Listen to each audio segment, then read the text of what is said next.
আলীকদম থেকে ৪৬ কিলো দূরে পোয়ামুড়ি এসে আমরা এখন নৌকা নিব।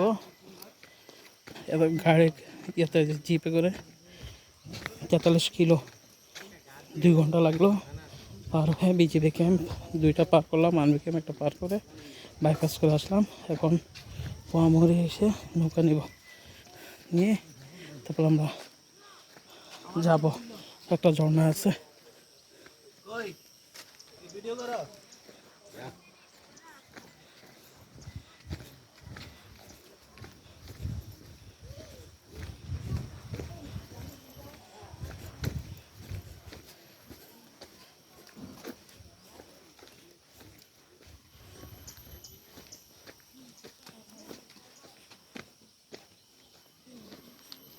কেমন আছো? ভালো আছো?